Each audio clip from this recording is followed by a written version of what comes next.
네, 국민의당 제70차 의원총회 개회를 선포합니다. 박주선 비상대책위원장님 후 모두 말씀이 있겠습니다.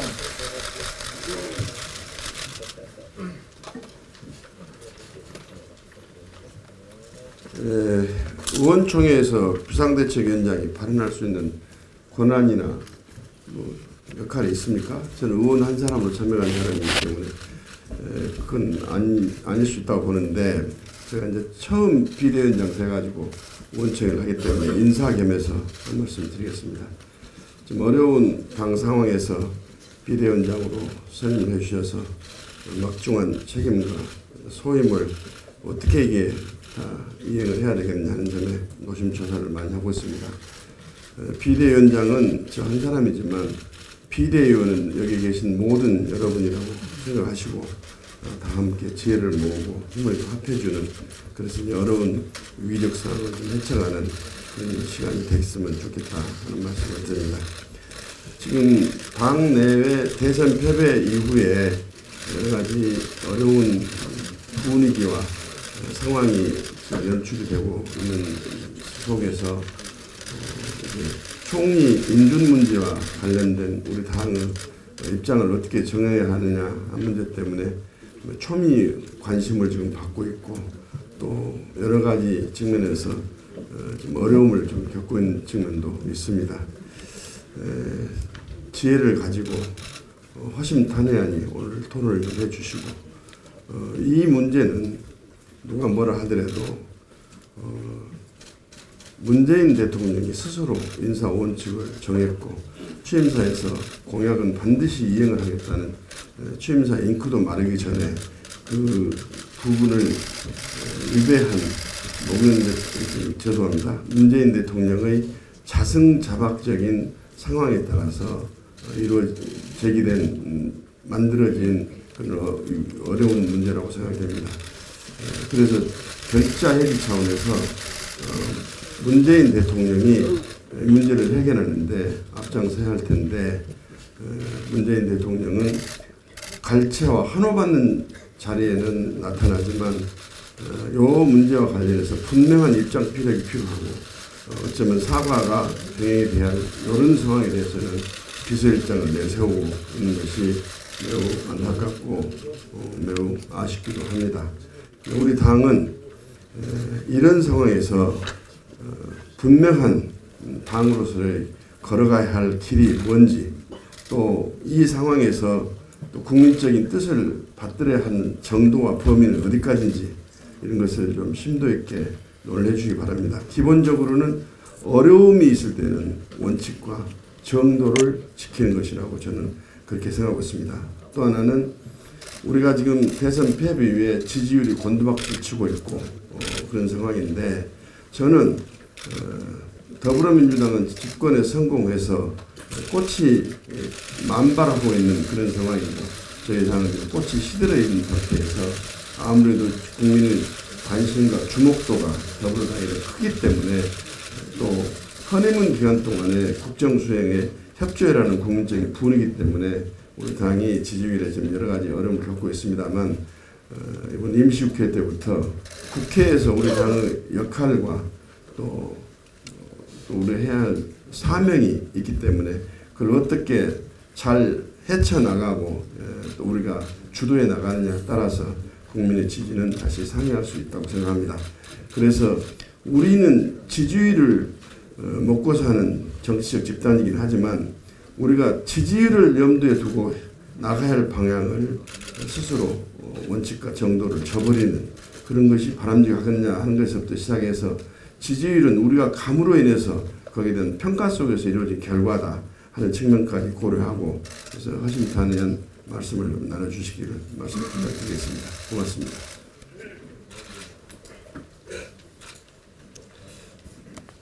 네, 의원님 여러분들 참 심신이 여러 가지로 무거우실 텐데 주말 잘 보내셨습니까? 네, 오늘부터 6월 임시국회가 시작됩니다. 문재인 정부 출범 후 첫 국회가 열리는 만큼 국민의당은 인사청문회와 산적한 개혁입법과제 그리고 여야정 협의체를 중심으로 소속 의원 모두가 하나의 팀워크를 이루어 적극 임할 것입니다. 인사와 정부조직 개편은 문재인 정부의 철학을 드러내는 바로미터입니다. 출발이 중요합니다. 국정 공백을 최소화하기 위해 조속히 출발하는 것도 중요하지만 제대로 시작하는 것은 더욱 중요합니다. 개혁입법도 속도를 내야 합니다. 이를 통해 과거 이명박, 박근혜 정권에서 왜곡되고 후퇴했던 민주주의와 인권, 민생과 경제, 남북관계에서 이것을 제도적으로 정상화시켜야 합니다. 여야정 협의체는 문재인 정부의 협치 의지를 가늠하게 될 잣대가 될 것입니다. 여야정 협의체를 최대한 신속하게 가동해서 협치의 성과가 국정 정상화로 나타날 수 있어야 합니다. 국민의당은 여기에 최선을 다할 것입니다. 국민의당은 총리 인사청문회에 협조하겠다는 뜻을 누차 밝히면서 5대 배제기준 공약을 어긴 것에 대해 진솔한 사과와 함께 재발 방지 대책을 밝히라고 요구한 바 있습니다. 조속한 내각 진영을 구축해서 국정 운영을 조기에 정상화하는 것이 국민을 위한 길이라는 판단 때문이었습니다. 그런데 사과의 진정성도 재발 방지 대책도 보이지 않습니다. 오늘 오전 국회의장과 사당 원내대표가 회동하는 자리에 청와대 정무수석이 참석해서 입장을 밝힐 예정이라고 하지만 차제에 국민의당의 입장을 분명히 말씀드리겠습니다. 정부 여당 일각에서는 호남 총리니까 국민의당은 반대하지 못할 것이다 라는 말이 나옵니다. 그런데 이는 공당인 국민의당을 폄하하고 무시하는 지극히 모욕적 발상이라는 점을 지적합니다. 우리 국민의당은 국민이 공감하는 수준의 자질과 능력, 도덕성이라는 원칙과 기준에 따라 적격 여부를 결정하는 것이지 호남 총리라는 출신 때문에 협조 여부를 결정하는 것은 결코 아니다는 점을 분명히 말씀드립니다.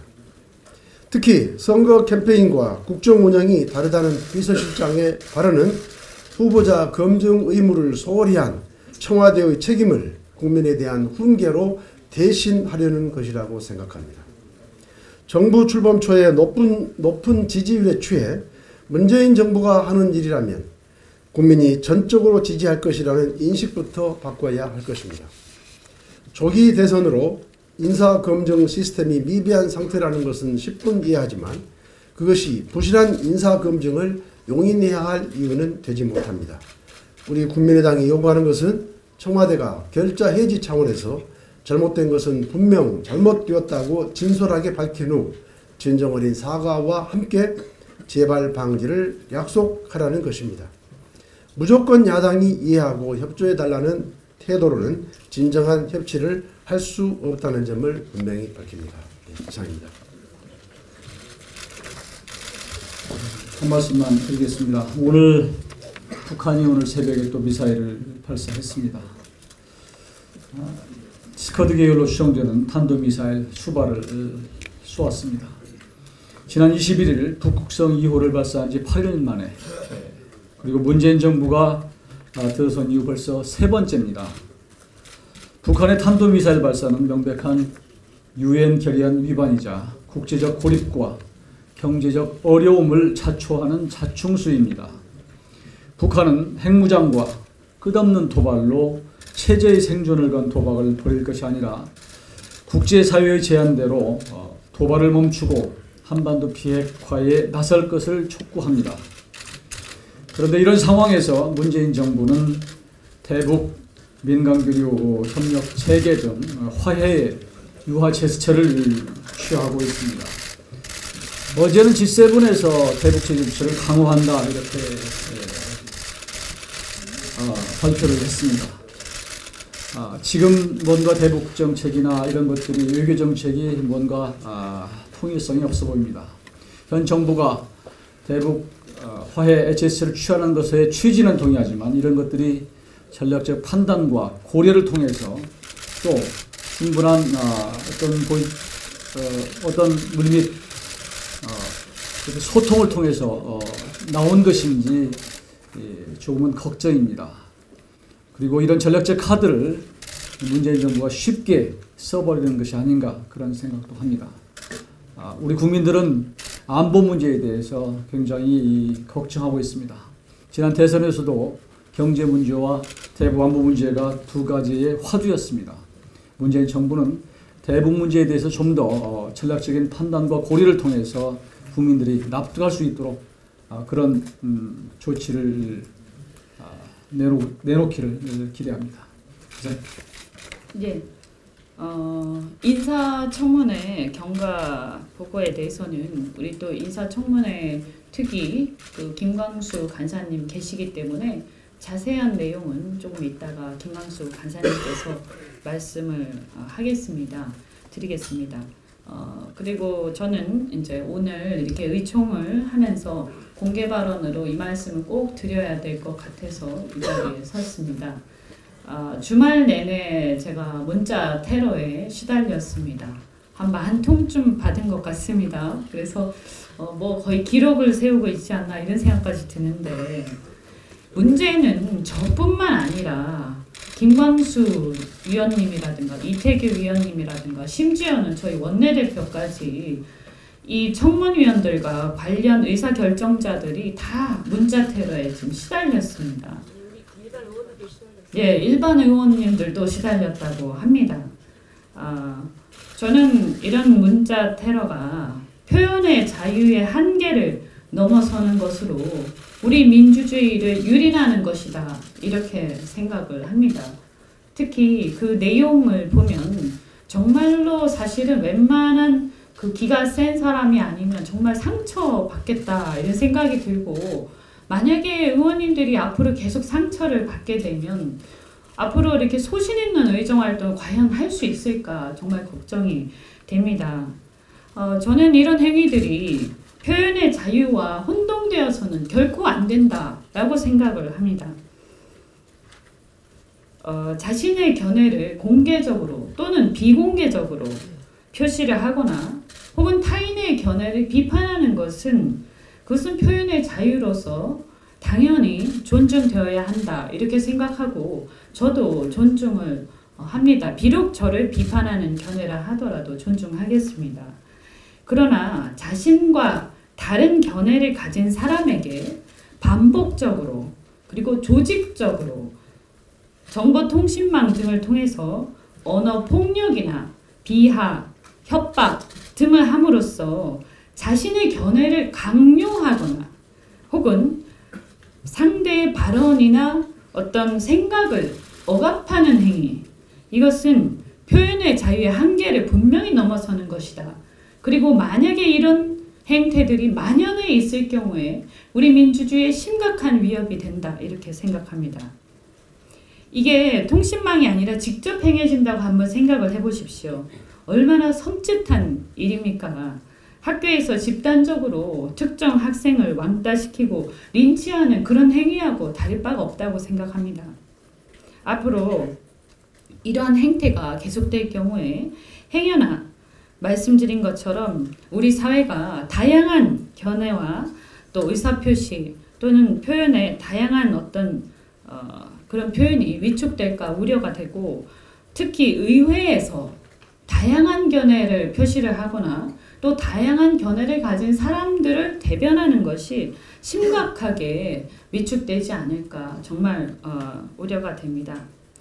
또 제가 이 발언으로 인해서 문자 테러에 시달릴지도 모르겠지만 꿋꿋하게 할 말은 하겠습니다. 요새 문재인 정부 인사를 보는 국민들 마음이 그렇게 좋지는 않습니다. 잘 이렇게 위안하고 또 이렇게 격려하고 싶지만 좀 그렇게 썩 좋지는 않다 이렇게 생각을 합니다. 어쨌거나 이따가 또 의원님들께서 의견을 표시를 하겠지만 저는 개인적으로 비리 인사 원천 배제 원칙이 후퇴되어서는 안 된다 이렇게 생각을 합니다. 그래야 우리 국민들이 문재인 대통령을 뽑았을 때 생각했던 새로운 대한민국, 나라다운 나라가 실현되는 것이 아닌가라고 생각하기 때문입니다. 물론 인수위 없는 새 정부 출범 초기라는 점을 감안을 할 때 이낙연 총리 인준 문제의 정치적 해법을 사실 우리가 고민하지 않을 수 없는 상황이지만 그 고민의 시작은 국회가 아니라 대통령 당사자께서 먼저 해야 한다 이렇게 생각하고 이런 어떤 국민들에게 희망을 주기 위해서 새로운 대한민국 과거와 달라야 하지 않나 이렇게 생각합니다. 의원님들께서 좋은 지혜를 많이 모아주시기 바라고 이 문자 테러에 대해서도 많은 고견을 잘 부탁드립니다. 감사합니다.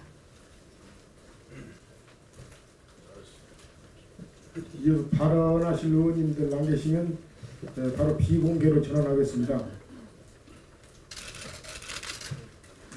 지금부터는 비공개로 전환하겠습니다. 언론인 여러분의 협조 부탁 말씀드립니다.